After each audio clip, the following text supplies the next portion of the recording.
सब होगा और सब लोग धीरे धीरे कनेक्ट भी हो रहे हैं।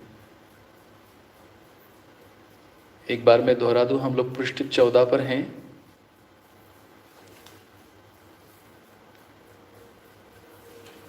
और पिछला जो हमारा चर्चा था, उस चर्चा में वर्तमान के मानव 4 प्रकार से गण्य हैं।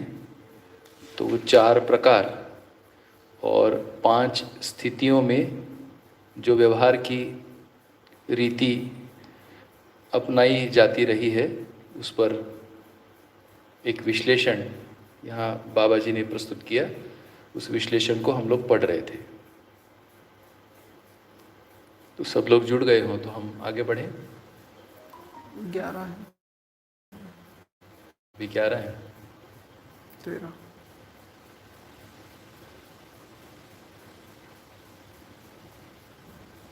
15, 16।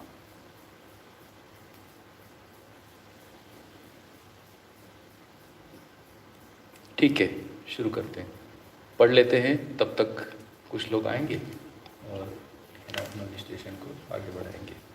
तो मैं आगे पठन शुरू करता हूँ। समाज एवं सामाजिकता के बिना मानव जीवन में कोई मूल्य तथा कार्यक्रम सिद्ध नहीं होता। कार्यक्रम विहीन मानव नहीं है, कार्यक्रम ही कर्म है। कर्म मात्र ह्रास या विकास एवं जागृति के लिए सहायक है। ह्रास या विकास की ओर गतिशील न हो ऐसी कोई इकाई जड़ चैतन्यात्मक प्रकृति में नहीं है। ज्ञान, विवेक और विज्ञान ही जागृति की पूर्णता के लिए एकमात्र आधार है। ऐसी क्षमता से संपन्न होने के लिए परिष्कृत कर्मों में प्रवर्तन है। यही मानव की 5 स्थितियां एवं 4 आयामों में वर्तनीय है। तो ज्ञान, विवेक, विज्ञान ही जागृति की पूर्णता के लिए आधार है और ऐसी क्षमता संपन्न होने के लिए परिष्कृत कर्मों में प्रवर्तन है। तो यहाँ कर्मों को परिष्कृत होना और उसमें प्रवर्तन होना, यही मानव की 5 स्थितियों एवं 4 आयामों में वर्तनीय है।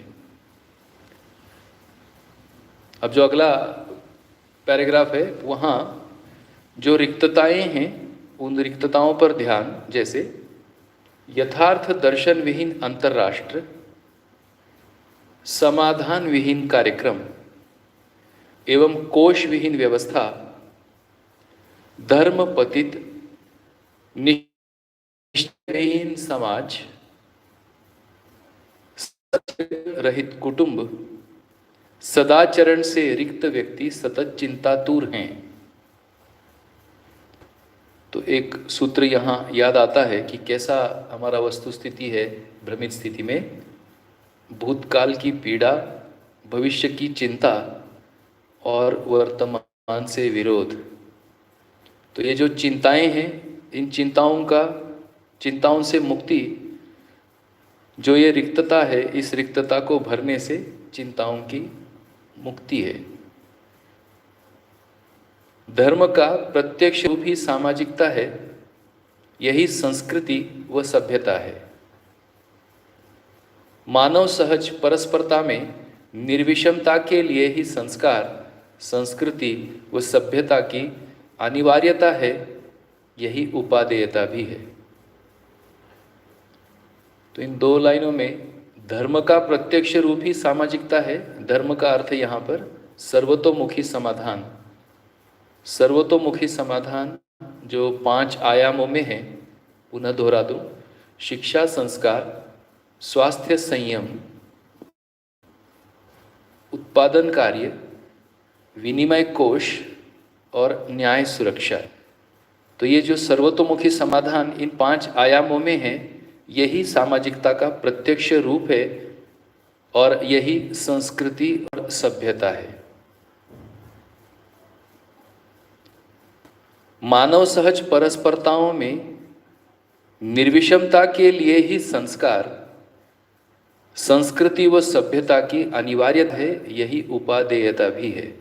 तो जो भाई पीछे संस्कृति सभ्यता के डिस्कशन में होंगे तो क्यों आवश्यक है संस्कृति की, तो यहाँ एक ध्यान आ रहा है कि मानव सहज परस्परता में निर्विषमता के लिए ही संस्कार, ये जो विषमता है, ये जो दूरी है,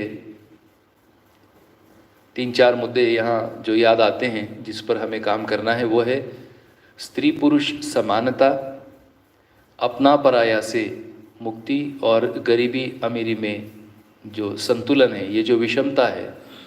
और सुबह जिस तरह से अपनी चर्चा हो रही थी कि जो समुदायवाद है, तो समुदायवाद में क्या मुद्दा है, तो कुछ लोग विशेष हैं, कुछ सामान्य हैं। तो समुदाय चेतना में कुछ विशेष कुछ सामान्य, इस तरह से ये जो दरी है, ये विषमता है। तो ये विषमता निकल कर परस्पर सहअस्तित्व होना, यह संस्कार होना, इस अर्थ में संस्कृति व सभ्यता की अनिवार्यता है, यही उपादेयता भी है।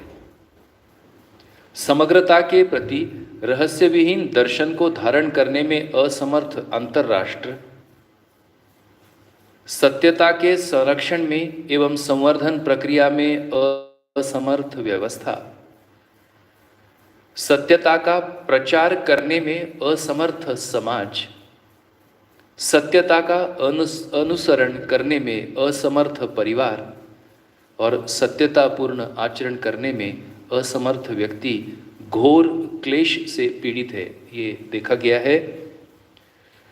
तो जागरूक व्यक्ति ने जिस तरह से ये समीक्षित किया, तो अब यही मुद्दे हैं जिन मुद्दों पर हमको काम करना है। तो एक एक मुद्दे पर जैसा जैसा हमारा सूचना है, समग्रता की सूचना मैं पुनः दोहरा दूं, समग्रता की सूचना है कि ये अस्तित्व में 4 अवस्था, 4 पद, होना रहना, यह समग्रता है। तो ऐसे समग्रता के प्रति हम जानकार होना, यह और इस दर्शन को धारण करना में समर्थ अंतरराष्ट्र,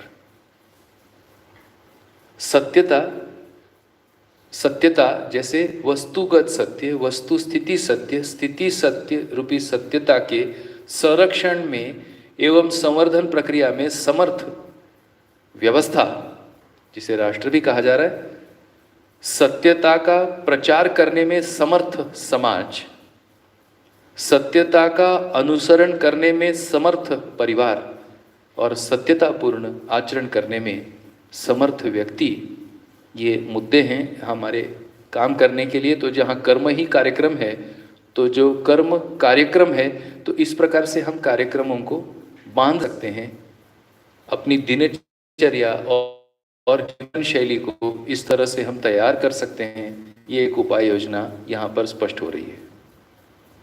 अब ये कैसे संभव होगा, उसके बारे में आगे दिया है। अवकाश से अधिक आवश्यकताओं को अपनाने से ही समस्त प्रकार की दुष्प्रवृत्तियां प्रभावशील होती हैं।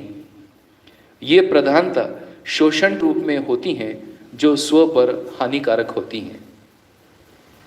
ऐसा क्यों हुआ, उसका कारण दिया। अब अवकाश क्या है? तन मन धन रूपी साधन ही अवकाश है। अब ये अवकाश क्या है? तब अवकाश ऐसे इस तरह से स्पष्ट होता है कि पूर्णता में गर्भित होने के कारण हम सभी को एक अनुकूल परिस्थिति अस्तित्व सहज उपलब्ध है, और ऐसे अनुकूल परिस्थिति में स्वयं की क्रियाशीलता है ना, हर इकाई के लिए संभावना है, और जो संभावनाएं हैं वह तन मन धन रूपी साधन के रूप में, ये संभावना, इस अर्थ में यहाँ अवकाश शब्द का प्रयोग दिखता है। आवश्यकता में अपव्यय समाहित है। तो इस प्रकार से अब ये जो साधन है, इसमें संयत आवश्यकताओं को हम पहचानते हैं। असंयत आवश्यकता के लिए साधन कम ही पड़ता है, और असंयत आवश्यकता में अपव्यय समाहित है। तो जो जिसका अपव्यय करेगा वह उससे वंचित हो जाएगा, ये भी दिखता है। मानव के लिए मानवीयता ही संयमता का सूत्र है। मानव में रूप, बल, बुद्धि, पद, धन, कर्म, उपासना, आवश्यकता, अवसर एवं अवकाश समीचीन है में होने से, है ना, अस्तित्व सहज अनुकूल परिस्थितियां को अवकाश के रूप में बाबा जी इंगित कर रहे हैं। क्रिया में न आने वाले आश्वासन, ये एक और ध्यानाकर्षण है। क्रिया में न आने वाले आश्वासन, योग्यता से अधिक अधिकार, सिद्धांत विहीन शास्त्र, आधार विहीन, दिशा विहीन आचरण, ये सब क्लेश कारक है। तो चिंताओं से प्रारंभ करते हुए और ये कैसा स्थिति है, उस स्थिति की एक सटीक समीक्षा हम सबके ध्यान आकर्षण के लिए व्याकरण भी वो प्रस्तुत कर रहे हैं, जिस पर हमें ध्यान देना है। तो मैं दोहरा दूं, क्रिया में न आने वाले आश्वासन, योग्यता से अधिक अधिक आचरण, ये सब क्लेश के कारण है। विधि के आधार 3 प्रकार से गण्य हैं: सत्याधार, कर्माधार और विकर्म योग्य। शास्त्र के आधार पर जो विधि विधान है उसे मानव को सुख, शांति, संतोष एवं आनंद की उपलब्धि है, जो मानवीयता तथा अतिमानवीयता सहज वैभव सूत्र है। पुनः दोहरा दूं, सत्याधार को स्पष्ट करने योग्य शास्त्र के आधार पर जो विधि विधान है उससे, अब यहां विधि का मतलब है आचार संहिता, सामान्य स्वरूप दे रहा हूं, सुगम हो इसका सत्याधार को स्पष्ट करने योग्य शास्त्र, उसके आधार पर जो विधि विधान है उससे मानव को सुख, शांति, संतोष, आनंद की उपलब्धि है, जो मानवीयता तथा अति मानवीयता सहज वैभव सूत्र है। तो इस प्रकार से जो हम शास्त्र अध्ययन कर रहे हैं उसे हमें ये उपलब्धियां हैं, ये उपलब्धियां होने पर हमारा विश्वास स्थिर होना, ये जांचना। सत्यता पर आधारित विधि विधान एवं नीति ही अंतरराष्ट्रीयता की एकात्मता है। यही परस्पर राज्य राष्ट्रों की एक सूत्रता सहअस्तित्वपूर्ण है। यही व्यक्ति समुदाय वर्गवाद से मुक्त मानव जीवन का प्रत्यक्ष रूप है। इसे थोड़ा सा स्पष्ट होने की आवश्यकता। सत्यता पर आधारित यानी वस्तुगत सत्य, वस्तु स्थिति सत्य, वस्तुगत सत्य और स्थिति सत्य, ये सत्यता का स्वरूप है। तब वस्तु स्थिति सत्य होना,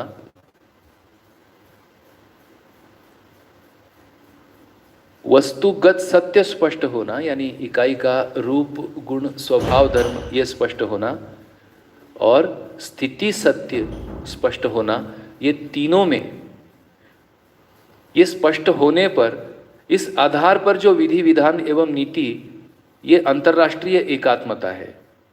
और ऐसे अंतर्राष्ट्र में ही यहाँ दिया है व्यक्ति समुदाय वर्गवाद से मुक्त मानव जीवन का प्रत्यक्ष रूप है। अब इस आधार पर जो इसके पूर्व में जो समीक्षा हमारे सामने लाया कि यथार्थ विहीन अंतर्राष्ट्र, तब यहाँ सत्यता पर आधारित विधि विधान और नीति, यह अंतर्राष्ट्र है। दूसरा यानी यह सत्याधार हुआ।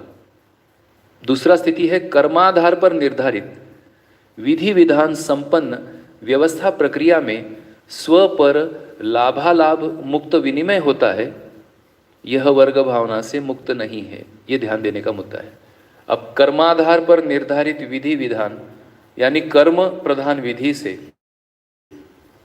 विधि विधान संपन्न कोई व्यवस्था प्रक्रिया है जिसमें स्व पर लाभालाभ मुक्त विनिमय होता है, हो सकता है, पर इसमें वर्ग भावना बनी रहेगी। अब ये वर्ग भावना किस आधार पर बनी रहेगी?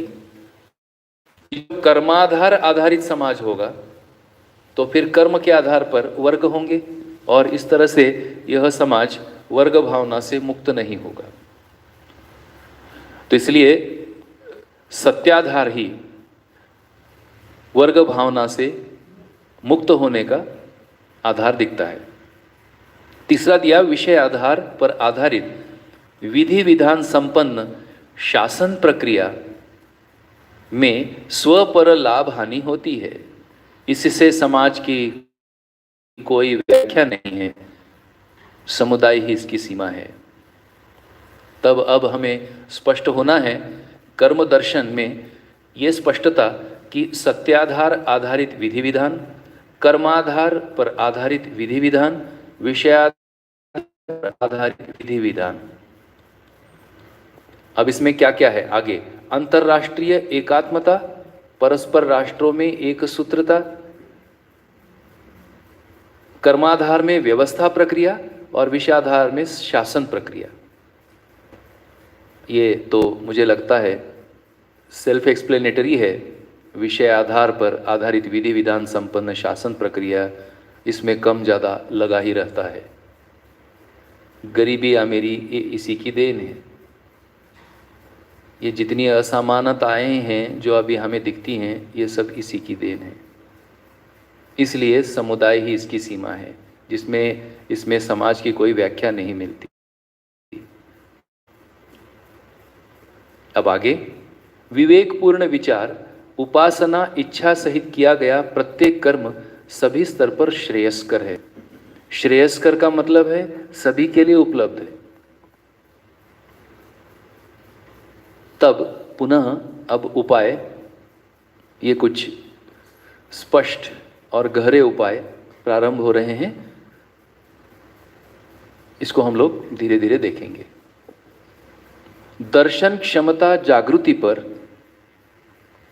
जागृति आकांक्षा एवं आचरण पर, आकांक्षा एवं आचरण शिक्षा एवं अध्ययन पर, शिक्षा एवं अध्ययन व्यवस्था पर, व्यवस्था दर्शन क्षमता एवं समझदारी के आधार पर होना पाया जाता है।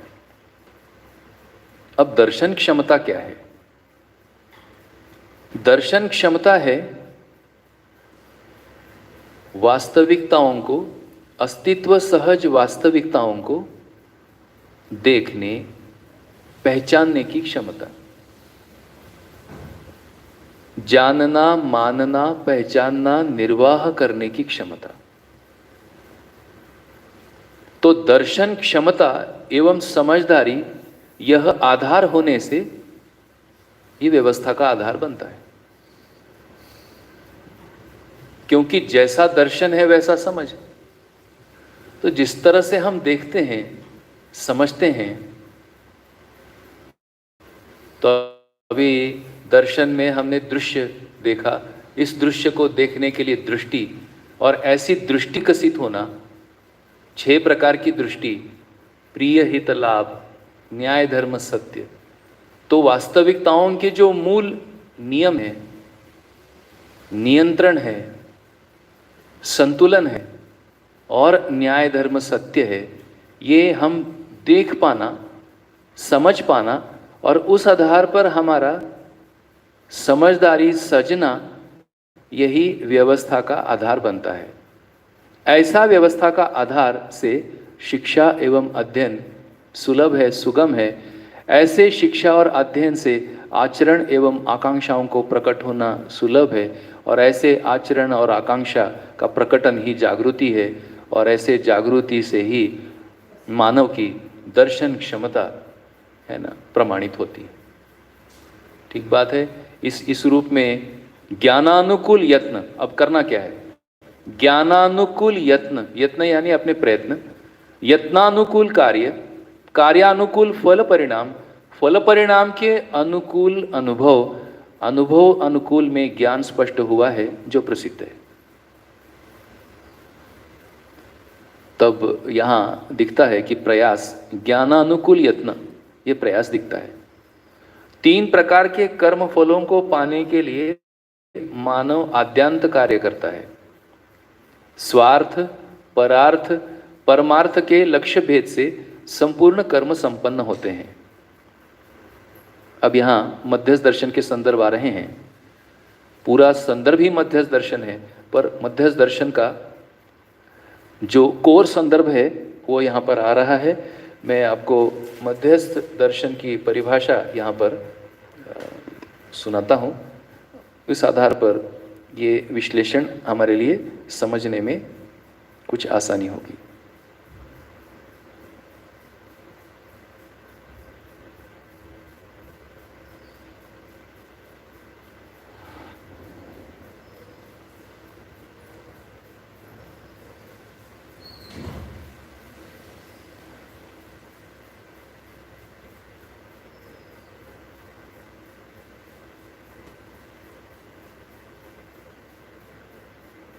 मध्यस्थ दर्शन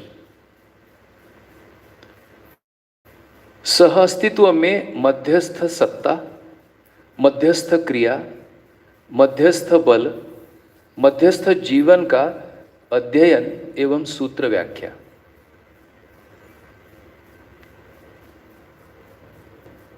तो मध्यस्थ सत्ता, मध्यस्थ क्रिया, मध्यस्थ बल, मध्यस्थ जीवन का अध्ययन एवं सूत्र व्याख्या। तात्विक रूप में मध्यस्थ सत्ता, मध्यस्थ क्रिया, मध्यस्थ बल, मध्यस्थ शक्ति, मध्यस्थ जीवन का सूत्र व व्याख्या। मध्यस्थ अस्तित्व में संपूर्ण आवेशों को सामान्य बनाने और आवेशों से निष्प्रभावित रहने का पूर्ण वैभव, यह मध्यस्थ है। दर्शन दर्शक दृष्टि के द्वारा स्वीकार वो प्रतिबद्धता पूर्वक दृश्य के साथ किया गया। इसका निराकरण कैसा है? मध्यस्थ बुद्धि योग में, अब ध्यान जा रहा होगा, तो मध्यस्थ बुद्धि योग में समबुद्धि सत्कर्म में प्रवृत्त पाई जाती है। संपूर्ण कर्म वैविध्यताएं मानवीयता में सविरोधी स्थिति से मुक्त हो जाती हैं। इसका प्रत्यक्ष साक्ष्य नियम त्रय का आचरण है। प्रवृत्त पाई जाती है। संपूर्ण कर्म वैविध्यताएं मानवीयता में सविरोधी स्थिति से मुक्त हो जाती हैं। अर्थात मानवीयता में सविरोधी स्थिति ये आवेशों से ही है, और जो विकार हैं आवेश हैं, है ना। तब मध्यस्थ बुद्धि योग में ये सारे आवेशों का होना, निराकरण होना और इन आवेशों से निष्प्रभावित होने से जो वैविध्यताएं हैं वो खत्म होना, और यही साक्ष्य है नियम त्रय का आचरण प्रमाणित होता हुआ दिखता है। प्रत्येक योग और वियोगों में मूल्यों की प्रतीति एवं नियोजन पाया जाता है। योग का अर्थ मिलन, वियोग का अर्थ बिछड़ना। तो मिलना और बिछड़ने में मूल्यों की प्रतीति एवं नियोजन पाया जाता है। जो हमको सही मूल्य प्रतीत होता है तो हम उसमें नियोजित होते हैं, जिसका मूल्य हमको नहीं लगता है उसमें हम वियोग हो जाते हैं। तो अब ये दिखता है कि अस्तित्व में वियोग की कोई स्थिति मानव में नहीं है। सारी चीज़ें संपूर्णता में स्पष्ट होने पर योग संयोग की स्थिति बनती है। तो संयोग से भाव, भाव से क्रिया, क्रिया से संयोग, यही सापेक्षता एवं व्यवहार क्रम चक्र है। संयोग की परिभाषा है पूर्णता के अर्थ में मिलन। सामाजिक मूल्यों का निर्धारण एवं निर्वाह करने की क्षमता ने ही सामाजिकता पूर्ण असामाजिकता सहित व्यक्तित्व को स्पष्ट किया है। यही मानव के ह्रास और विकास का परिचायक है। उच्च और नीच प्रकार से परस्पर में भाव क्रियाएं संपन्न होती हैं, जिनसे ही उनके विकास का परिचय होता है। उच्च भावपूर्ण परिवार, सम मध्यस्थ संयोगपूर्ण समाज, मध्यस्थ सम योगपूर्ण व्यवस्था तंत्र एवं व्यवहार ही सर्वमंगल कार्यक्रम है। उच्च भावपूर्ण परिवार, सम मध्यस्थ संयोगपूर्ण समाज, मध्यस्थ सम योगपूर्ण व्यवस्था तंत्र एवं व्यवहार ही सर्वमंगल कार्यक्रम है। तो इसका ध्यान ये जा रहा है कि जो व्यवस्था तंत्र है, इस व्यवस्था तंत्र में मध्यस्थ सम यह योग है, और जो समाज है उसमें सम मध्यस्थ संयोग है। और इसके आधार पर उच्च भावपूर्ण परिवार, तो मुझे यहाँ ये ध्यान चला जाता है, उच्च भावपूर्ण परिवार का मतलब है जिन परिवारों में भावों की उच्चता समाधान समृद्धि के अर्थ में, समझदारी को प्रमाणित करने के अर्थ में भावपूर्णता, और ऐसी भावपूर्ण परिवारों का जो एकत्रीकरण है वह है सम होना, और ऐसा सम का जो लक्ष्य है वह है मध्यस्थ, और ऐसा सम मध्यस्थ संयोग सदैव समाज में बने रहने का अर्थ है कि समाज में जागृति के प्रति जागरूकता है, और समाज जागृति को पहचानता है और जागृति के लिए प्रेरणा देता है। और ऐसी प्रेरित समाज को मध्यस्थ समयोगपूर्ण व्यवस्था तंत्र, जहाँ पर कि ऐसे अवसर और साधन उपलब्ध होना जहाँ की हर व्यक्ति जागृति को पा सके, समझदारी को पा सके, और ऐसे व्यवहार ही सर्वमंगल कार्यक्रम है। इस प्रकार से यह विश्लेषण स्पष्ट होता है। पुनः एक बार, स्पष्ट दर्शन क्षमता के बिना सत्कर्म का निर्धारण नहीं है। दर्शन क्षमता ही सम विषम मध्यस्थ, अभी हमने थोड़ी देर पहले मध्यस्थ दर्शन में मध्यस्थ सत्ता, मध्यस्थ जीवन, मध्यस्थ शक्ति, मध्यस्थ बल, इस आधार पर मध्यस्थ विचार, मध्यस्थ न्याय, ऐसा दर्शन क्षमता ही सम विषम मध्यस्थ क्रिया प्रक्रिया प्रयोजन का निर्णय करती है। साथ ही आचरण, व्यवहार, व्यवस्था एवं शिक्षा प्रणाली पूर्णता स्थापित करती है। व्यवहार के लिए ज्ञान, विवेक और विज्ञान, उत्पादन के लिए ज्ञान सम्मत विवेक सम्मत और विवेक सम्मत विज्ञान पूर्ण ज्ञान अनिवार्य है। ऐसा ज्ञान प्रत्येक जागरूक व्यक्ति की क्षमता व आवश्यकता के अनुसार प्रकट एवं व्यवहृत होता हुआ पाया जाता है। तो भाई और बहनों, मैं यहाँ पर व्यवहार की परिभाषा और विवेचना की परिभाषा ये थोड़ा सा यहाँ पर स्पष्ट करना चाहता हूँ। ये एक मुझे लगा कि आधारभूत परिभाषाएं हैं।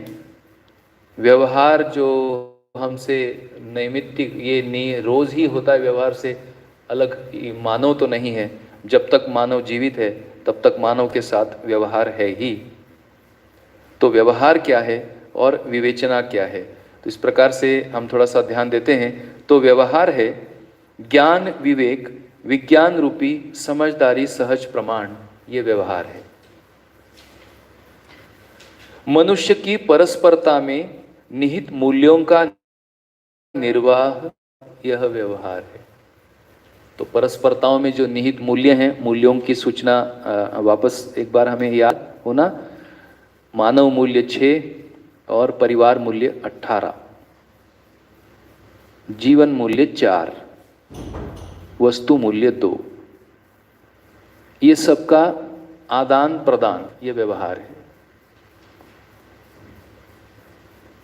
तीसरा पॉइंट है इसमें, व्यवहार में एक से अधिक होने पर या होने के लिए किया गया आदान प्रदान, स्थापित संबंधों में, निहित स्थापित मूल्यों में अनुभव सहित शिष्टतापूर्ण पद्धति से व्यवसाय मूल्य का उत्पादन, उपयोग, उपभोग एवं वितरण, ये 4 मुद्दों पर हमारा व्यवहार सजता है। और ऐसे व्यवहार के लिए ज्ञान, विवेक और विज्ञान, उत्पादन के लिए ज्ञान सम्मत विवेक, विवेक सम्मत विज्ञान पूर्ण ज्ञान अनिवार्य है। ऐसा प्रत्येक जागरूक व्यक्ति की क्षमता व आवश्यकता के अनुसार प्रकट एवं व्यवहृत हुआ पाया जाता है। व्यवहारिक मूल्यों का निर्धारण विवेचना पूर्वक ही होता है। विवेचनाएं जीवन के अमरत्व, शरीर के नश्वरत्व एवं व्यवहार के नियम के अनुसार है। अब विवेचना क्या है? तो विवेचना है अनेक दिशा कोण से परीक्षण पूर्वक समाधानकारी सूत्र लक्ष्य को पहचानना, विवेचना पूर्वक का अर्थ है लक्ष्य को पहचानना, विश्लेषण सहित स्पष्ट करना। तब हम अपने लक्ष्य को पहचानने के लिए अनेक दिशा कोणों से परीक्षण पूर्वक समाधानकारी सूत्र से हम लोग लक्ष्य को पहचानते हैं। तब ऐसे व्यवहारिक मूल्यों का निर्धारण विवेचना पूर्वक होना। तब ध्यान जा रहा है कि स्पष्ट दर्शन क्षमता से हमारे में क्या क्या क्षमताएं प्रकट होती हैं। उसमें एक तो है ना निर्णय क्षमता दिया कि सम विषम मध्यस्थ क्रिया प्रक्रिया और प्रयोजन का निर्णय, ये एक क्षमता हमारे में आना। और इस क्षमता से हम आचरण, व्यवहार, व्यवस्था और शिक्षा प्रणाली में पूर्णता में स्थापित कर पाना। फिर है ये विवेचना कर पाना, है ना, और व्यवहार के लिए ज्ञान, विवेक, विज्ञान को स्पष्टता से समझ पाना। और इस प्रकार से ये व्यवहार मूल्यों की निर्धारण हम कर पाना, ये ऐसी क्षमताएं प्रकट होने लगना। तो जितना जितना हमारा ध्यान ये सब मुद्दे जीने के लिए आते हैं, वैसे वैसे हमको हमारे क्षमताओं का परिचय होने लगता है। व्यवहारिक मूल्य मानवीयता के अर्थ में सार्थक होते हैं। इस आधार पर नियम त्रय सिद्ध हुई है। अब थोड़ा सा आगे बढ़ने के लिए एक और सटीक परिभाषा मैं सुनाना चाहता हूँ। हम सभी लोग सामान्यतः एक दूसरे के उत्साहवर्धन के लिए सकारात्मक शब्द का प्रयोग करते हैं। सामान्यतया जब हमें कोई एप्रिसिएशन देना है तो हम कहेंगे हाँ हाँ बढ़िया भैया, ये सकारात्मक है। तो मैं सकारात्मक की परिभाषा देता हूँ। तो सकारात्मक की परिभाषा है जागृति, बोध व प्रमाणित होने योग्य। ऐसा हमें पहचानने में आता है कोई व्यवहार, कार्य, तब हम कह सकते हैं ये सकारात्मक है। सकारात्मक का अर्थ है मैं सकारता हूं। एक है सकारात्मकता, एक है नकारात्मकता। तब जागृति, बोध व प्रमाणित होने योग्य कोई कार्य व्यवहार है, कोई स्पष्टता है, कोई दर्शन है। जैसा यह दर्शन हमें जागृति, बोध व प्रमाणित होने के लिए देता है, फलस्वरूप हम कहते हैं हाँ हमारे में सकारात्मकता का ध्यान जा रहा है, यानी हम सकार रहे हैं। और दूसरा दिया विधि सम्मत। तो अब जब भी कभी हम किसी को सकारात्मक कहेंगे तो अब जागृति, बोध व प्रमाणित होने योग्य होने पर अपना ध्यान चला जाएगा, जिससे कि हमारा फोकस क्लियर रहेगा कि हम कौन से मुद्दों को सकारना है और कौन से मुद्दों को हमें नकारना है। स्वाभाविक है, इसी से विधि निषेध तय होना। जो जागृति के लिए योग्य नहीं है वह अनावश्यक नकारने योग्य है, और जो जागृति के लिए सटीक है, सही है, वह योग्य है और वह सकारात्मक है। तब आगे मानव सहज परस्परता में किया गया आचरण एवं निर्वाह सह अस्तित्व विधि से सार्थक तथा असह अस्तित्व विधि से असार्थक एवं समस्या है। अभी बात हुई। तब जब भी कभी सार्थक हुआ, अब सार्थकता की पहचान तन मन धन का उपयोग, सदुपयोग और प्रयोजनीयता, एक सरल सूत्र समझ में आ रहा है कि नहीं, वो सार्थक होना। आगे यथार्थ ज्ञान क्षमता का प्रत्यक्ष रूप ही मानवीयतापूर्ण आचरण है। अभी यथार्थ ज्ञान की बात थी, तो यथार्थ ज्ञान कैसे समझ में आता है, तो उसका मानवीयतापूर्ण आचरण, ये जैसे जैसे हम पहचान पाते हैं वैसे वैसे यथार्थ ज्ञान क्षमता में हम काम करने लगते हैं। समझने की क्षमता ही परस्परता में ज्ञान सहज उद्घाटन है। ये तो एक और सुंदर सटीक सूत्र है। हम लोग एक दूसरे की समझने की क्षमता, जो परस्परता में एक दूसरे को समझना, यही ज्ञान सहज उद्घाटन है। कितना सुंदर, सटीक और सूक्ष्म मुद्दा है।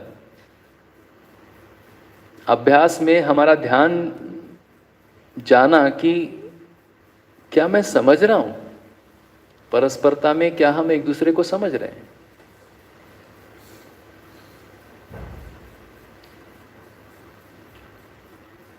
अब इस समझने की क्षमता क्या है? समझने की क्षमता व्यंजनीयता है। इकाई की मूल व्यंजनीयता सत्ता में संपृक्तता ही है। संपृक्तता की अनुभूति ही पूर्ण व्यंजनीयता है।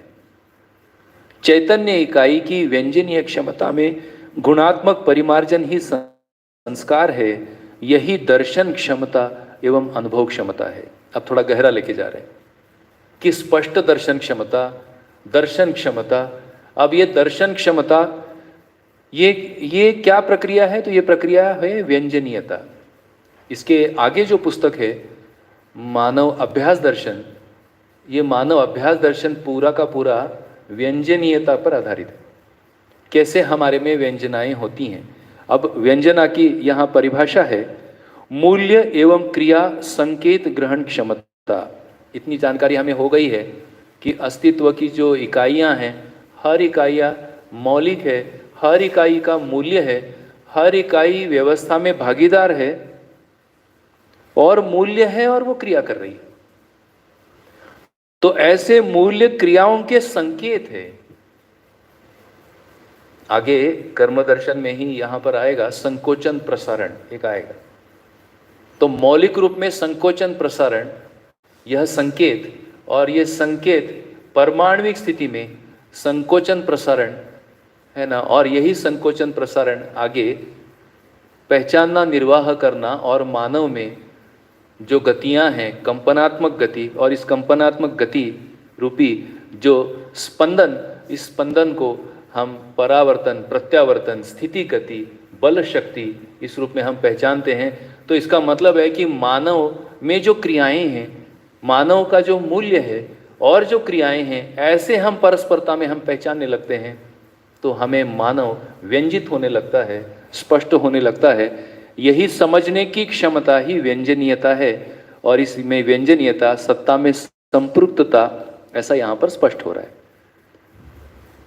तो चैतन्य इकाई की व्यंजनीय क्षमता में गुणात्मक परिमार्जन ही संस्कार है। अभी जो व्यंजना होती है सामान्यतया रूप और गुण की व्यंजना है। स्वभाव धर्म व्यंजित हो पाना, ये कह सकते हैं गुणात्मक परिमार्जन ही संस्कार है, और यही दर्शन क्षमता एवं अनुभव क्षमता। अब इसमें क्या क्या दो मुद्दे हैं? परिमाण एवं सीमा का दर्शन एवं सत्य में अनुभव प्रसिद्ध है। सत्य की सूचना है हमें। परिमाण और सीमा, अब ये क्या चीज है? तो परिमाण है सीमा, है ना, सीमा का प्रमाण, ये भी इकाई है, उस इकाई की सीमा है। अब ये सीमा क्या है, कहाँ दिखती है? तो ये सीमा है कि सत्ता में वस्तु सभी ओर से सीमित है, और इस इकाई की जो धर्मीयता है वह उसकी सीमा है। तो पदार्थ अवस्था, प्राण अवस्था, जीव अवस्था और ज्ञान अवस्था की समस्त इकाइयां, ये सभी ओर से सत्ता में घिरी होने से हमें इकाई की सीमा समझ में आती है, और उस सीमा से हम इकाई का परिमाण का दर्शन करते हैं, और सत्य में अनुभव प्रसिद्ध है। व्यंजनीयता क्षमता क्रम ही जागृति क्रम और जागृति को प्रकट करता है।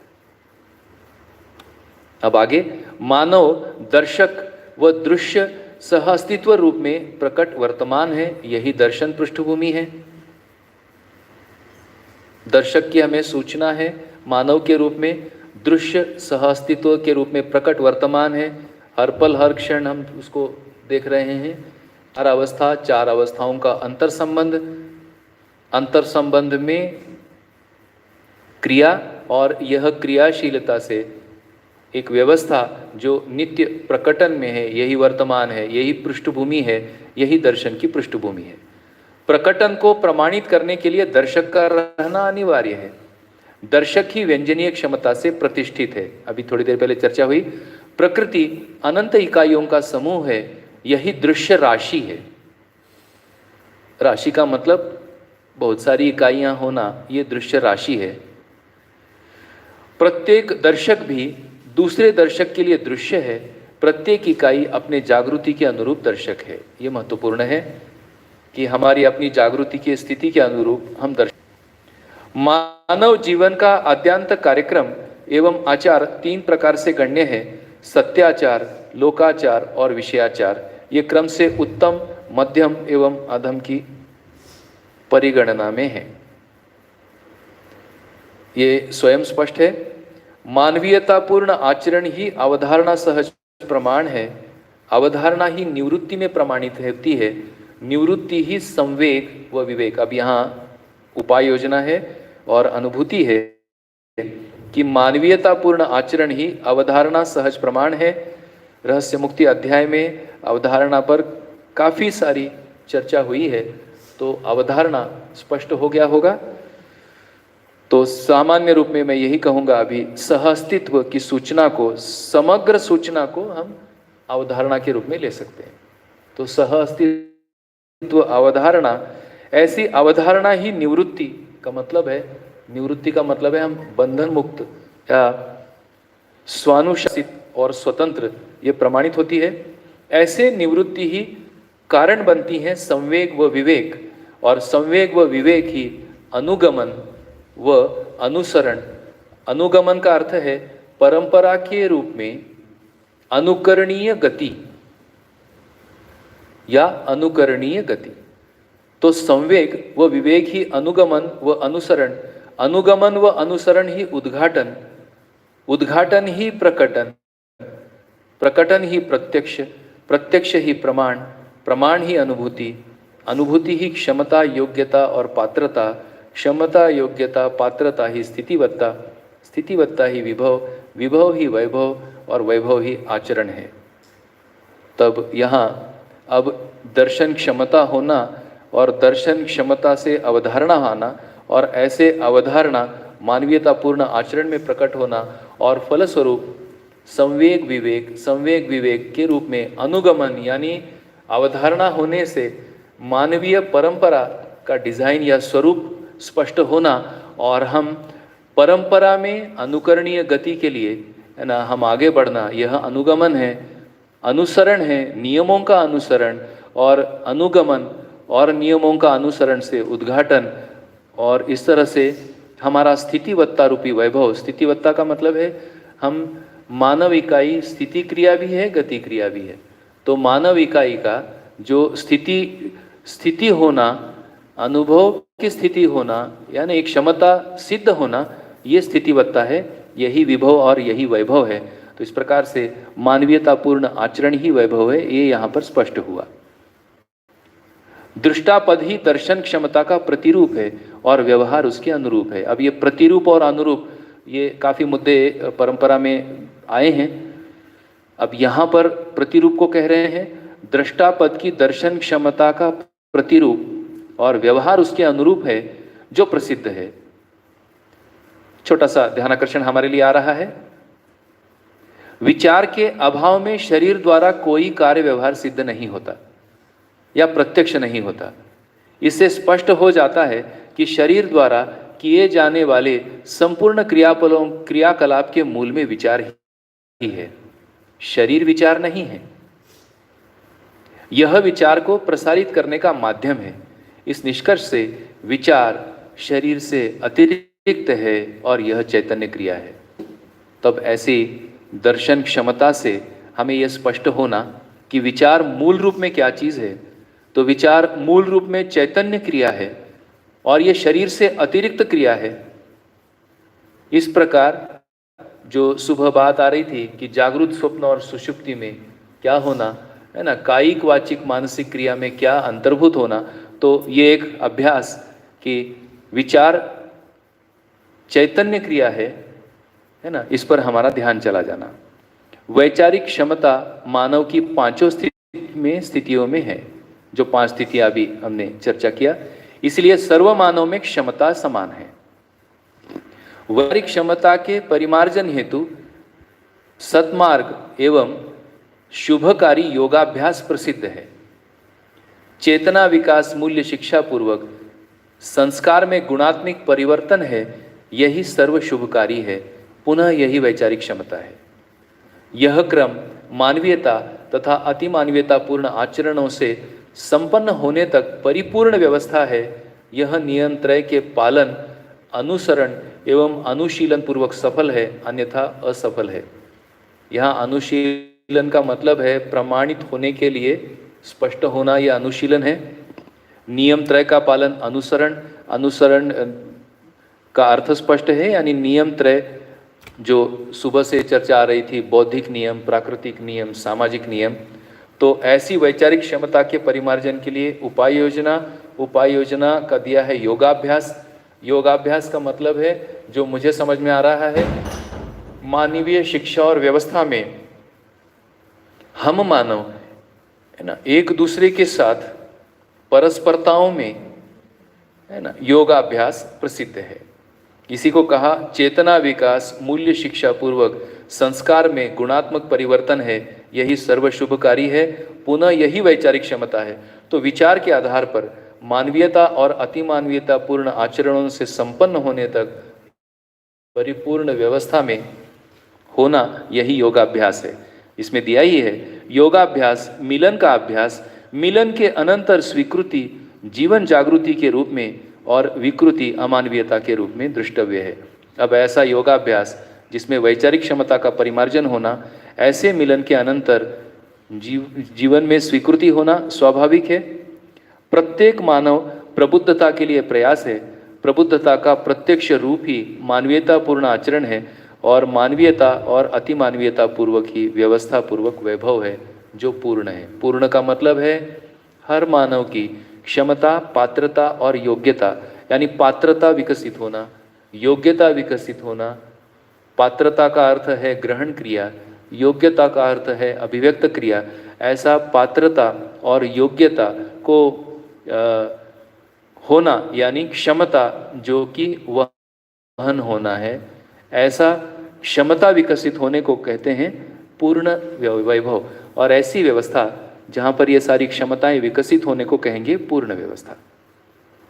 जीवन का कार्यक्रम ही कर्म है, यही आचरण है।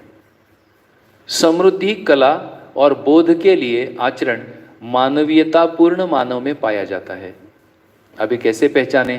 तो मानवीयतापूर्ण मानव में समृद्धि, कला और बोध के लिए आचरण पाया जाता है। सत्य बोध एवं सहजता के लिए आचरण मानवीयता एवं दिव्य मानवीयता पूर्ण मानव में प्रत्यक्ष है, जो उनका स्वभाव है। अब यहाँ से सानिध्य प्रारंभ होता है कि ये जो योगाभ्यास कहा, ये जो मिलन है, यह मिलन में हम क्या देखते हैं? तो जागृत मानव का मानवीयता पूर्ण आचरण जो कि प्रत्यक्ष है, जो उनका स्वभाव है, उस स्वभाव में से हमारे में सानिध्य होना।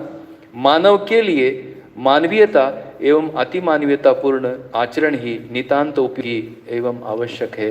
तो एक संयत अनुभूति, एक प्रस्ताव ऐसा दिया कि मानव के लिए मानवीयता एवं अतिमानवीयता पूर्ण आचरण ही नितांत उपयोगी एवं आवश्यक है।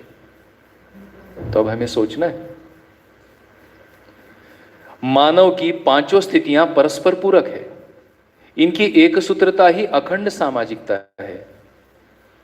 यह नियम त्रय पालन होने से, सामान्य होने से है। प्रत्येक आविष्कार एवं अनुसंधान व्यक्ति मूलक उद्घाटन है। यह शिक्षा एवं प्रचार के माध्यम से सर्वसुलभ हो जाता है। यही सर्वसामान्यीकरण प्रक्रिया है। आपका ध्यान जा रहा होगा, सुबह हमने आविष्कार और अनुसंधान पर अच्छी चर्चा की। यह शिक्षा एवं प्रचार के माध्यम से सर्वसुलभ हो जाता है, यही सर्वसामान्यीकरण प्रक्रिया है, यानी सभी को उपलब्ध हो।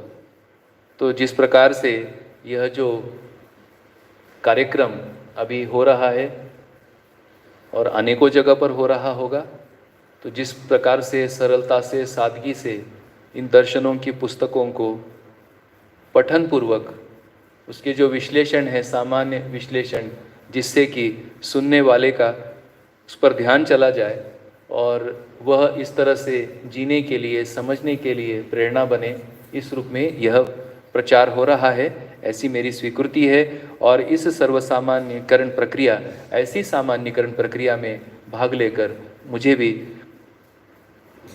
अच्छा भाव मेरे में भी विकसित हो रहा है। तो मैं धन्यवाद देता हूँ सभी सुनने वालों को और इसके आयोजनकर्ताओं को भी। जिसका विभव एवं वैभव है उसी का आविष्कार है, क्योंकि उसके पहले उसका स्पष्ट ज्ञान मानव कोटि में था ही नहीं।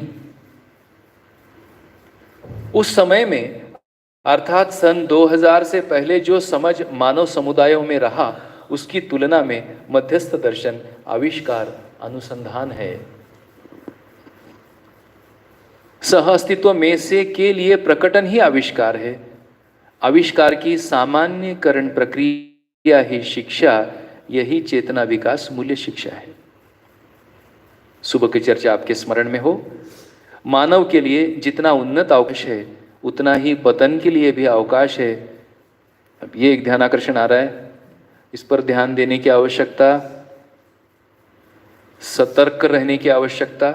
मानव के लिए जितना उन्नत अवकाश है उतना ही पतन के लिए भी अवकाश है। पतनोन्मुखी क्रियाकलाप ही अपराध एवं गलतियां हैं। इसी का प्रत्यक्ष रूप ही दुख, अशांति, असंतोष एवं असह अस्तित्व भ्रम है।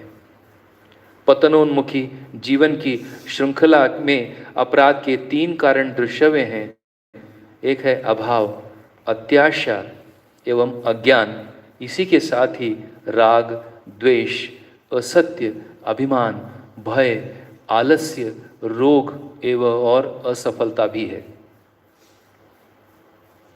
जिस तरह से आप सभी लोग इसको सुन रहे हैं, मैं ये मान रहा हूँ कि हर शब्द जो आप तक पहुँच रहा है ना, उस शब्द के जो आशय हैं वह आशय का अनुमान आप में बन रहा होगा, स्पष्टता भी बन रही होगी। ऐसी मेरी स्वीकृति है। और जहाँ कहीं आपको ऐसा लगे, उसको आप अपने मोबाइल सेट से इस प्रश्न मुक्ति अभियान पर प्रश्न को प्लेस कर सकते हैं। पतनोन्मुखी जीवन की श्रृंखला में अपराध के 3 कारण पर हम लोग अभी पढ़ रहे हैं। ध्यान देने योग्य मुद्दे हैं अभाव, अत्याशा एवं अज्ञान। इसके साथ ही राग, द्वेष, असत्य, अभिमान, भय, आलस्य, रोग और असफलता भी है। इसका निराकरण क्रम से अभाव को उत्पादन एवं अभ्यास से निराकरण आ रहा है। सब लोग सुन रहे होंगे। इसका निराकरण क्रम से अभाव को उत्पादन एवं अभ्यास से, अत्याशा को विवेक से, अज्ञान को ज्ञान से, राग को विराग से, द्वेष को स्नेह से, असत्य को सत्य से, अभिमान को सरलता से, भय को अभय से, आलस्य को चेष्टा से प्रयास करना होगा, है ना। आलस्य को चेष्टा से, असफलता को पराक्रम से, व पुनः प्रयोग से, रोग को औषधि, आहार एवं विहार से समाधान एवं परिहार करने की व्यवस्था है, जो मानव के लिए एक अवसर है। यही आवश्यकता है। तो पुनः हमारे लिए कार्यक्रम के लिए संकेत हैं कि हम कैसे जागृति लक्ष्य को पा सकते हैं। क्या क्या वो बिंदु हैं जिनकी स्पष्ट जानकारी हमारे में नहीं होने से हमारे प्रयास असफल होना, है ना। और एक पतनोन्मुखी जो श्रृंखला है, उस श्रृंखला को तोड़कर और जो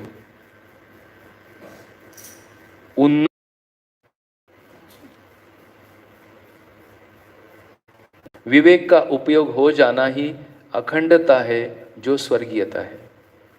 विज्ञान, निपुणता, कुशलता मानव से कम विकसित का परिमाणीकरण पूर्वक नियंत्रण करने के लिए योग्यता है, जो पूर्णतया उत्पादन क्षेत्र में उपयोगी सिद्ध हुआ है और आंशिक रूप से व्यवहार में, यानी निपुणता, कुशलता में से कुशलता आंशिक रूप में व्यवहार में भी सिद्ध हुआ है, जबकि विवेक स्वयं के विश्लेषण पूर्वक सामाजिक मूल्यों को स्पष्ट करता है। अब विवेक की सूचना हमारे पास है, कुशलता, निपुणता की सूचना है, परिमाणीकरण की बात अभी हुई, है ना। उसमें नियंत्रण की बात हुई, उसके लिए जो योग्यता है ना, उत्पादन क्षेत्र की बात हुई। इस प्रकार से जो वैज्ञानिक क्षमता है उस क्षमता का कैसा सदुपयोग हो सकता है, ये इस उपाय से दिख सकता है। सह अस्तित्व में ज्ञान ही दृश्य मानव दृष्टा मानवत्व पूर्वक दृष्टि होना स्पष्ट है। इसीलिए सह अस्तित्व में ज्ञान, सह अस्तित्व में व्यवहार व समाधान प्रमाणित होता है, फलस्वरूप व्यवस्था प्रमाणित होती है। व्यवहारिक मूल्य ही स्थिर मूल्य है। अभी हमने थोड़ी देर पहले व्यवहार की परिभाषा देखी। मानव संपर्क एवं संबंध एवं संपर्क पर्यंत व्यवहार के लिए अवसर संपन्न है, मूल्यविहीन संपर्क और संबंध नहीं है। प्रत्येक परस्परता में अपेक्षाएं समाहित हैं, मूलतः यही सापेक्षता है, यही आवश्यकता है। ज्ञान गोचर, दृष्टि गोचर के आधार पर ही प्रत्यक्ष, अनुमान एवं आगम क्रिया का वर्गीकरण उदाहरण है। अब यहाँ पर प्रमाणों की चर्चा प्रारंभ हो रही है। तो इस प्रकार से अभी तक हमने दर्शन क्षमता, मानव की पांचों स्थितियां, उन पांचों स्थितियों में हमारा अनुकरण, अनुगमन और कैसा मानव के लिए उन्नत अवकाश, अवनत अवकाश, और ये जो आविष्कार है, ये आविष्कार कैसे मानव के लिए उन्नत अवकाश का रास्ता तैयार होता हुआ दिखता है। और ऐसे में अब हम आगे बढ़ रहे हैं कि इसका क्या प्रमाण है। तब हमें जो दिखने की दो दृष्टि है, एक है ज्ञान गोचर यानी जीवन दृष्टि, और दृष्टि गोचर यानी जो आंखों में आता है परंतु इसका अर्थ भी जीवन में ही होता है। इस प्रकार ज्ञान गोचर, दृष्टि गोचर के आधार पर देखिए यहाँ पर दोनों चीज़ों को संयुक्त रूप में लिया है। प्रत्यक्ष, अनुमान एवं आगम क्रिया का वर्गीकरण एवं निर्धारण है, जो पूर्व में सानिध्य गया योगाभ्यास में, अब इस सानिध्य को यहाँ पर आगे विश्लेषित किया है। तो सानिध्य की निरंतरता का अनुभव ही प्रत्यक्ष, अब ये प्रत्यक्ष प्रमाण है। सानिध्य की निरंतरता की संभावना ही अनुमान, और सानिध्य संभावना के अतिरिक्त अस्तित्व ही आगम क्रिया है। प्रकृति की अनंतता एवं सत्ता में पूर्णता ही अनुमानातिरिक्त अस्तित्व का प्रमाण है।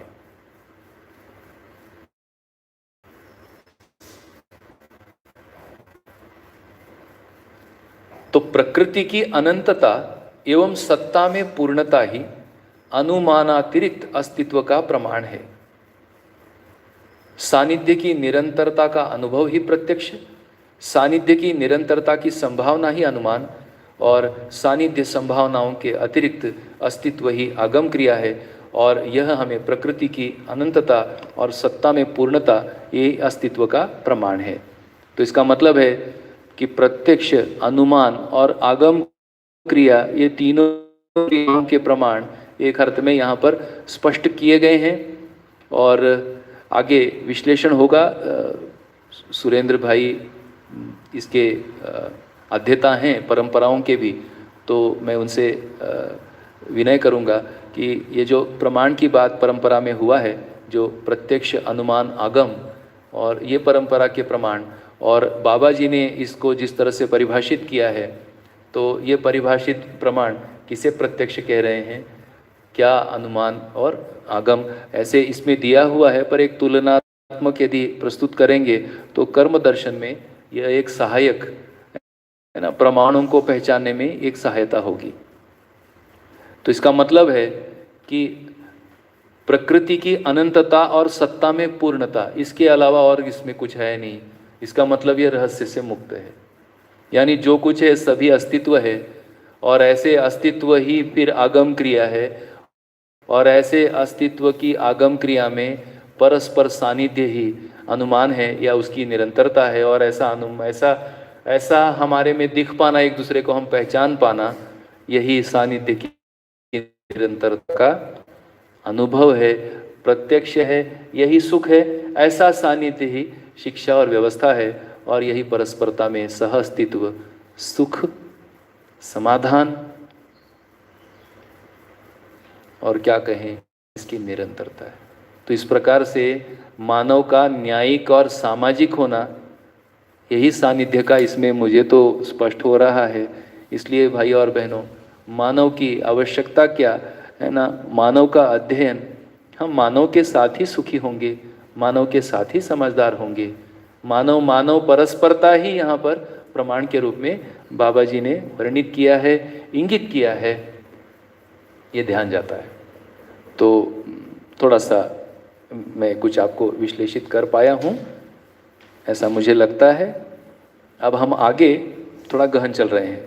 स्थूल सूक्ष्म एवं कारण भेद से प्रत्यक्ष क्रियाएं हैं। सामान्य बुद्धि से स्थूल, विशेष बुद्धि से सूक्ष्म, विशिष्ट बुद्धि से कारण का प्रत्यक्षीकरण प्रसिद्ध है। इसी आधार पर अनुमान और आगम क्रिया का भी स्थूल सूक्ष्म और कारण रूप में रहने का प्रमाण सिद्ध होता है। रूप और गुण स्थूल, गुण और स्वभाव सूक्ष्म, स्वभाव और धर्म कारण क्रियाएं हैं। इसीलिए व्यवहार उत्पादन कर्मों में 3 स्तर में प्रवृत्तियों को पाया जाता है: स्वतंत्र, अनुकरण, अनुसरण। अब यहां पर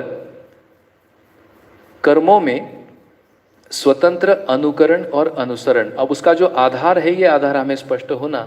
स्थूल, सूक्ष्म और कारण। स्थूल इसलिए कह रहे हैं कि यह ज्ञान गोचर तो है ही, दृष्टि गोचर भी है, यानी आंखों में भी दिखता है, रूप आंखों में भी आता है, आंशिक गुण आंखों में भी आता है। गुण और स्वभाव सूक्ष्म है, यानी ये ज्ञान गोचर है। स्वभाव और धर्म कारण क्रियाएं हैं, ये ज्ञान गोचर क्रियाएं हैं। इस प्रकार दृष्टि गोचर और ज्ञान गोचर, ये हमें स्पष्ट होना। स्थूल सूक्ष्म एवं कारण भेद से क्रियाएं, आप ध्यान देते हैं ये कहाँ की बात हो रही है कि अनंतता, इस रूप में दर्शन क्षमता, इस रूप में व्यंजनीयता, ये सारा हमें स्पष्ट होना और स्पष्ट रहना। तब व्यवहार उत्पादन कर्मों में ये प्रवृत्तियां हैं। अब ये प्रवृत्तियों को देखते हैं। स्वतंत्र प्रवृत्तियों की क्रियाशीलता उनमें उन परिप्रेक्ष्यों में स्पष्ट होती हैं जिनके संबंध में ये विशेषज्ञता है। जो विशेषज्ञ होने के लिए इच्छुक हैं उन्हें अनुकरण क्रिया में व्यस्त पाया जाता है। जैसे स्थूल, सूक्ष्म और कारण। स्वतंत्र प्रवृत्तियों की क्रियाशीलता उन परिप्रेक्ष्यों में स्पष्ट होती हैं जिनके संबंध में ये विशेषज्ञता है।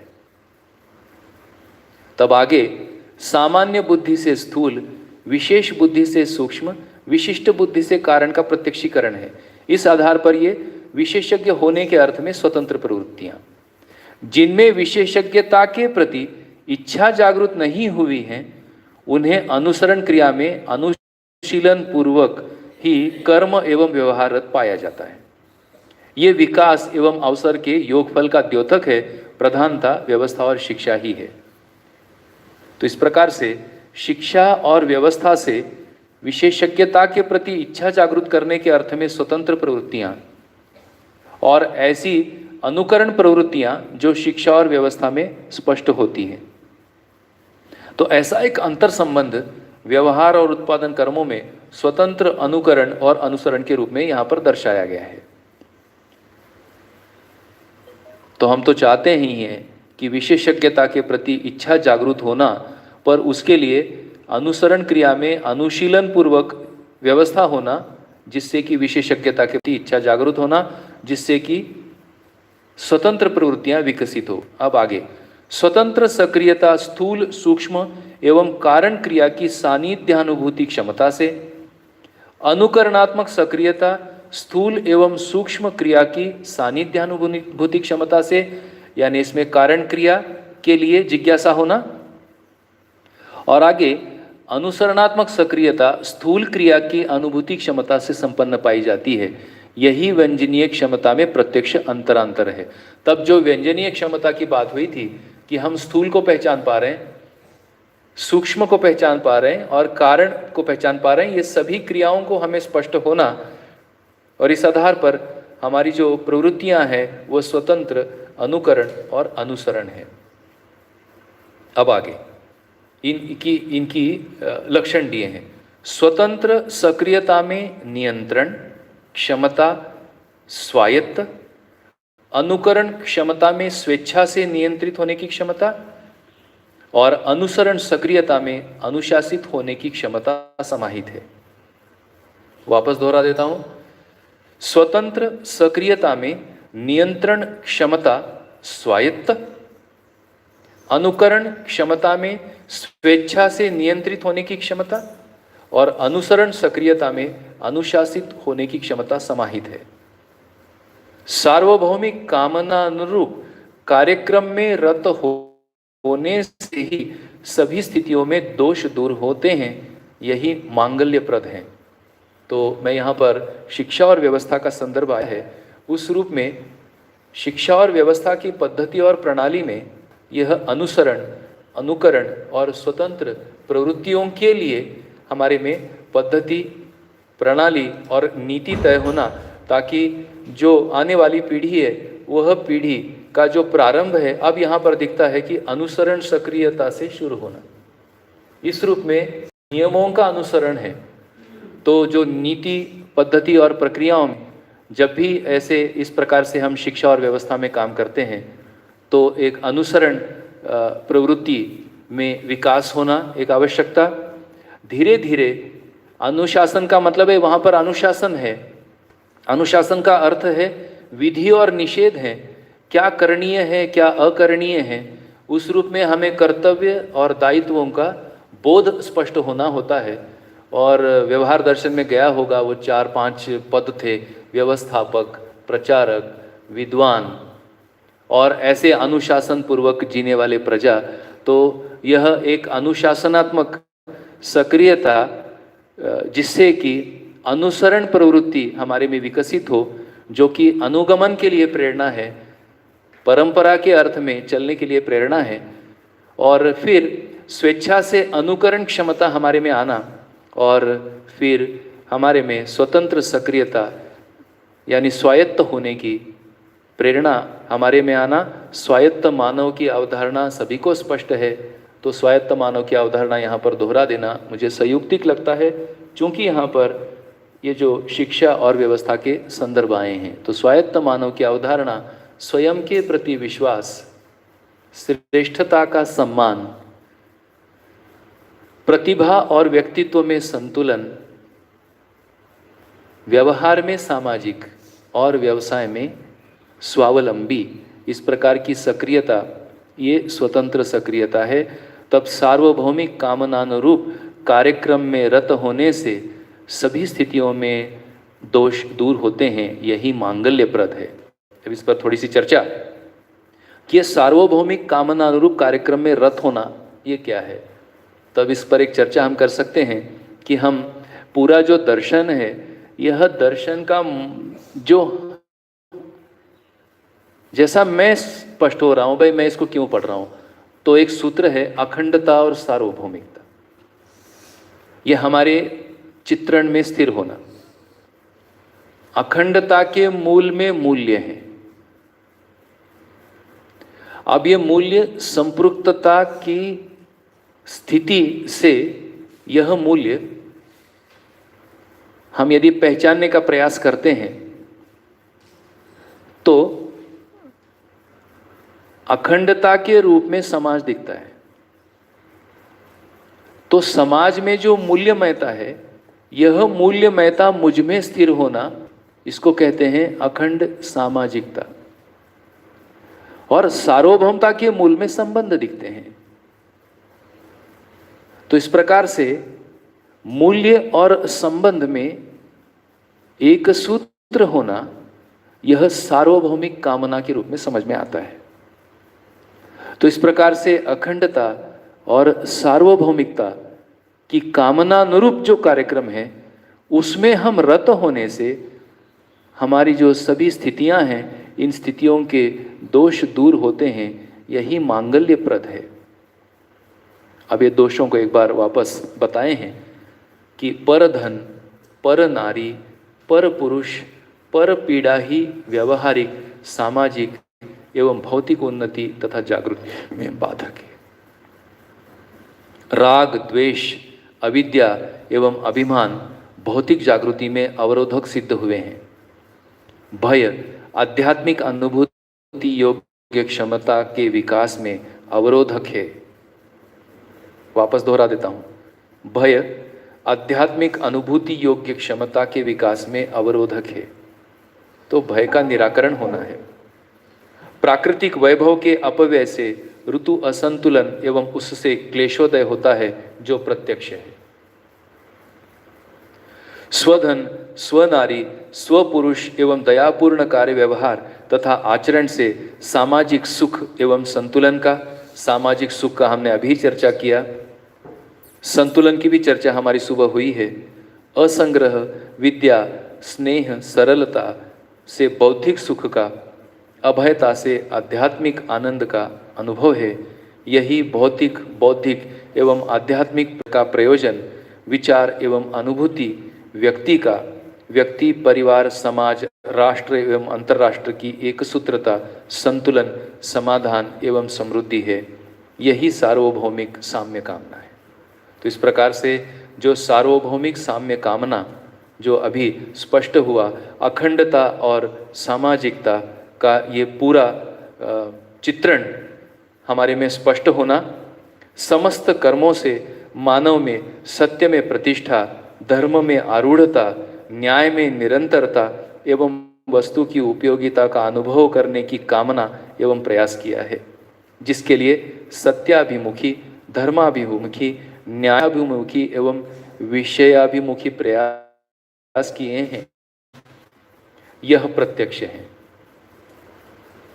भौतिक द्रव्यों का नियंत्रण, उपार्जन, उपयोग एवं सदुपयोग, सामाजिक मूल्यों का वहन, निर्वहन, आचरण एवं निरंतरता, सत्यता, सत्य का बोध एवं अनुभव ही प्रतिष्ठाएं हैं।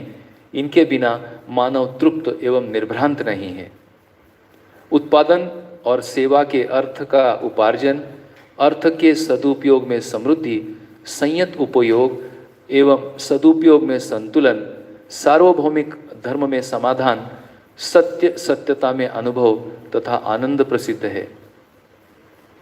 अनुभूति आनंद ही नित्य प्रतिष्ठा, धर्म एवं न्याय सम्मत आचरण, व्यवहार, व्यवस्था, विधि एवं शिक्षा ही समाधान एवं अमर प्रतिष्ठा, विषय प्रवृत्ति ही अल्प प्रतिष्ठा, ये से प्रतिष्ठित पाया जाता है।